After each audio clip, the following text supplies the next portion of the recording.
it to be this crazy like that. We've already had the most upsets ever in an NCAA tournament, and we're not even finished with the second round yet. Well, it's interesting. Without question, the Big Ten, which we thought was the best conference in the country, has laid a big-time egg in this first weekend of play, without question. I mean, there are only 3 Big Ten teams left, and those teams could go by the wayside before we get too much farther along here today. Iowa, Michigan, and Maryland are the only teams that are left after the previous 6 teams went down the pipe. So it's not been a good thing for the Big Ten, no question about that. But there have been a lot of upsets in this tournament, without question. And honestly, at this point, it's anybody's ball game. Although Gonzaga looks pretty strong based on their performance, so does Baylor. So 2 teams that were at the top of the rankings at the beginning of the season and here at the end of the season look to be the only 2 real powerhouses that are left. Yeah, from a fan's perspective, it's sure looking easy. The path is sure being made easier and easier for Gonzaga to equal the accomplishment of the 76 Hoosiers of going undefeated and winning a national championship.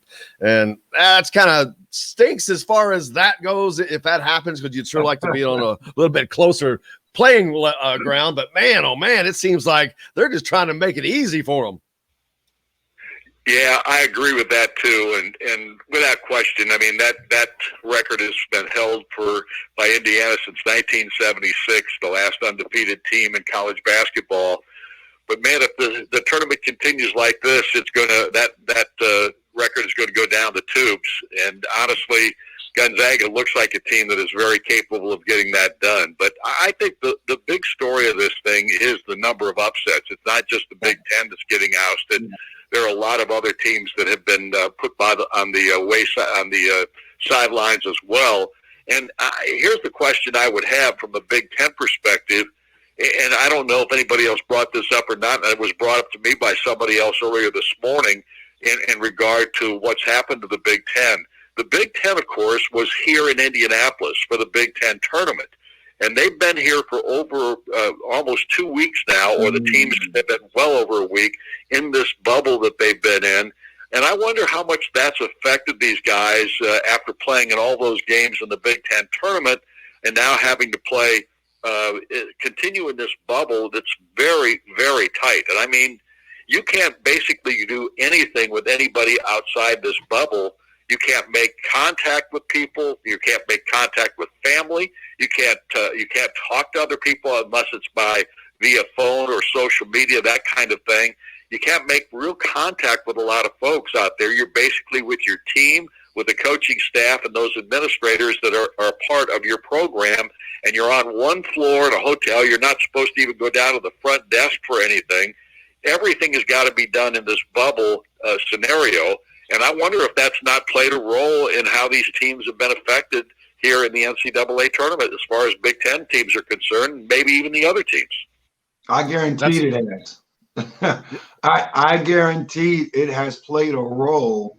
And that's interesting you bring that up because, again, I mean, it's similar to some of the things that you were hearing out of the NBA bubble, right? And, I mean, you're talking about the highest level of players, having mental breakdowns. So I can only imagine if you've been in that same hotel for 2 weeks with that type of, security in a sense where you can't do much, that definitely mess with a player psyche. Yeah, and I was wondering also. Major factor, guys. Yeah. Yeah, and another thing that came to mind, Don, is, and we talked about, they did not get to play these pre-conference games, which is always against these types of teams that we're seeing succeed right now. That's a completely different style that they see in the Big Ten. I think that these teams, because they can't recruit like the Big Ten does, they got smaller, quicker guys, and these Big Ten teams never saw this year, and it has really caused them fits. Well, there's no question. There are so many things that have gone on in this tournament thus far that would make you think that those are all valid excuses, so to speak, in regard to how teams are playing and that type of thing. You're right. There are a lot of teams in this tournament that are just not normal teams that you would expect. Oral Roberts and Loyola Chicago, again, becoming another Cinderella. those are the kinds of ball clubs that you just kind of wonder a little bit about in regard to how come that they become so strong here at the end of the season. But all that said, you still, if you've got the players, you're expected to win. And obviously the players on these teams in the Big Ten have to be really disappointed with their performances. And I'm just wondering, after this first round gets over with today, if we're going to have a couple of other Big Ten teams that are going to get knocked out, if anybody from the Big Ten is going to be left. And if that's the case, just think the kind of hit or the pundits, what they're going to talk about from a Big Ten perspective, and how overblown it was, and that this conference was the best conference in the country. And that, of course, I'm sure the Big Ten is not really excited about that kind of conversation. Yeah, we'll see how that plays out. But, of course, back closer to home, still lots to talk about in Bloomington as the coaching search continues, and that's just been a great topic of conversation. But as Scott Dolson said, he made his announcement, and he's not going to speak again until he's got the guy to replace that, no matter what we hear in the middle and all that. And the only thing that really has come out is that Brad Stevens is just happy where he is. And a thing that I think, get across to people most, it's not about not coming to Indiana and whether it's even Chris Beard, if that turns out to be the case, it's not about not wanting to come to Indiana. Those guys are just completely happy where they are, and you cannot blame them because they're in unbelievable situations. No, I think that's right too. I think when you look at what Brad Stevens, what he's accomplished at the NBA level, even if this season isn't quite what the Boston fan base and the Boston people administration-wise feel that it should have been, Brad Stevens has proven himself as a really tremendous basketball coach. And if he was allowed to be released at the end of the season, or if he was fired at the end of the season, he is going to show up on another board with another NBA team in a heartbeat, because there are a lot of programs in the NBA that need upgraded, and there's no question Brad Stevens could do that. This guy is a terrific coach. He's obviously proven that at both the college and the NBA level. And as we all know, if you're a basketball coach, I don't care at what level you're at, and generally speaking, it doesn't happen at the high school level as much as it does in college or the NBA, because let's face it, these are the money-making organizations. But when you're talking about college, being a coach at the college or the NBA level, you're hired at some point to be fired. And the result, it's a results-oriented business, as Scott Dolson said. And literally, Brad Stevens has been with one team in the NBA. They've had a great deal of success under his tutelage, and he's going to get another job in a heartbeat at the NBA level if that's where he wants to stay. Yeah. Absolutely. And so they would continue to go forward with that.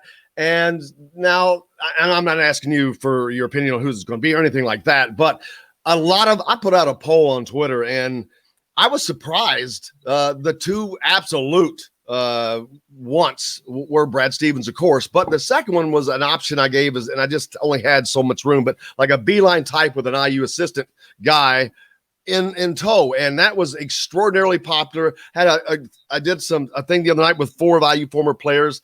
That is just a resonating. People really want an IU connection, and I don't say that's necessary, but they really want that, it seems like. Well, I don't know about Charlie, but my perspective is this: if that were the case, and I have no qualms about John Beilein being the guy to come to Indiana University, I would put into effect, and I wouldn't say this, John's going to have to hire who he wants to hire, but I would say to John, we know you're 68 years old. You're not going to be coaching basketball for another 20 years. We would like you to come here and rebuild this program, or not maybe rebuild it, or at least remotivate it to get back to where it used to be and get it started that way. And in 4 or 5 years, if you feel like it's time for you to go, and you hire the next assistant, you hire an assistant that you think should be the next Indiana basketball coach and can get us there. And I don't think that John would have any qualms about hiring an IU guy, a Dane Fife or Michael Lewis, somebody like that. I would think that would be a really smart thing to do. But let's face facts here, boys and girls. We really don't know who Scott's talking to at this juncture. We don't know if that's even a possibility. And nobody's even asked John Beilein, to my knowledge, if he's interested in coming back and getting in the coaching profession again. Now, we know that he's kind of a coaching lifer, or at least he has been up to this point. And I think he tried the NBA just to see how that would work out. It didn't work out well.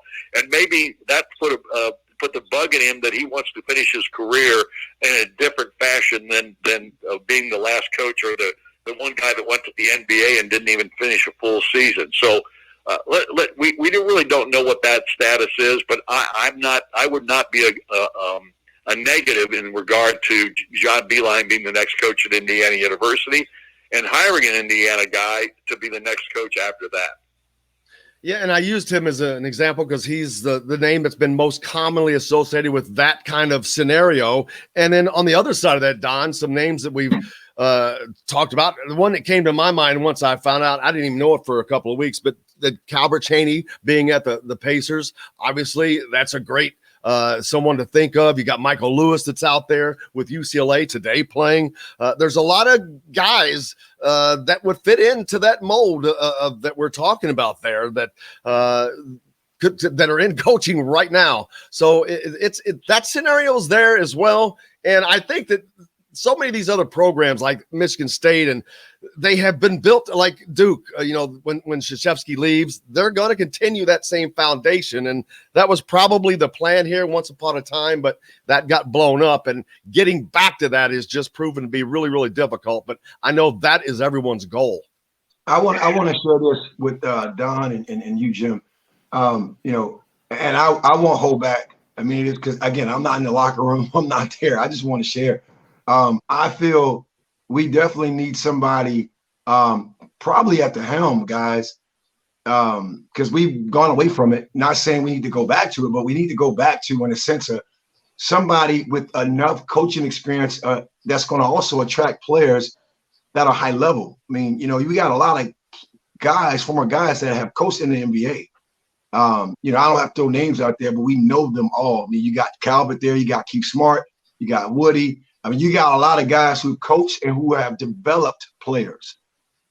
So for me, I think I feel we're in a great situation. And I know people have compared Juwan Howard's situation, because you can look almost like a correlation to like a Calbert Chaney, right? Look what they did in Michigan. Look at what we can possibly do. So I know Scott's going to probably make the right decision. We all will be probably happy and pleased, but I do feel there needs to be some type of connection, I feel. Well, I think that's right, Charlie. I do think there has to be some kind of connection, too. I agree with that 100%.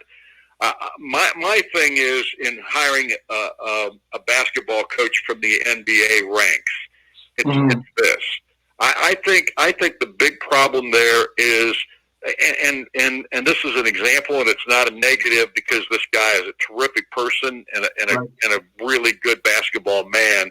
But a guy like Mike Woodson has not been back on a college campus or been involved with college basketball since he graduated back in 1980. I mean, literally, he has not had any involvement with college basketball in that regard.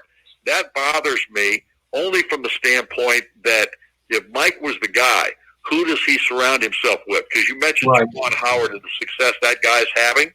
Well, he hired one of the best college basketball coaches in the country in Phil Martelli, who was at St. Joseph's and had great success at St. Joseph's in Philadelphia. And he hired that guy to be his mentor, so to speak, as an associate head coach. And I think Martelli has had as much involvement in making Michigan the team and the program that it is right now as anybody has. And I'm not saying Juwan didn't have a major role in that. But I think you have to have somebody like that guy to be on your staff if you're coming from an NBA background for the last 30 years. I mean, that is imperative. That's true. I agree 1,000%. And it's also a way to pull a kind of a fractured fan base back together, because the fan base has been fractured for a long, long time. But getting them back together, bringing the players back together, because Don, you have seen all of these groups of players go through, and through all of the different coaches. And there's just seems to be there's fraternities within the fraternity of Indiana basketball of if you played for this guy or that guy. And it's just, I can see an effort of trying to get that brought together. AJ Guyton's doing a great job of it. But that whole thing, I think this can eventually bring it all back together. I think the biggest thing that can bring Indiana University players and fans back together is winning. Yes, I knew that was coming. Absolutely. And I know that's what we're all looking for. That's what everybody wants to have happen. That's why this next hire, and I feel bad for Scotty because Scott Dolson in his first year has gotten some major issues to deal with. COVID-19, he takes over, the 1st of July of this past year, and COVID is in full bore. Obviously, he was dealing with it before that under Fred Glass, but nevertheless, he takes over. He's got those issues. You got the budgetary issues. He goes out. He doesn't hire a search committee, which I think was really smart because he knows enough about basketball and knows what he needs to do to make the next hire. He didn't need to find somebody in that vein, but he comes into this situation, and now he has to let Archie go and find a new basketball coach, and hopefully somehow, some way, can heal the wounds of this fractured program. And honestly, there's nobody that's got a bigger amount of pressure on his shoulders than Scott Dolson does right now in this regard. And I've always thought Scott was one of the really smart guys at IU and one of the nicest people you'll ever meet.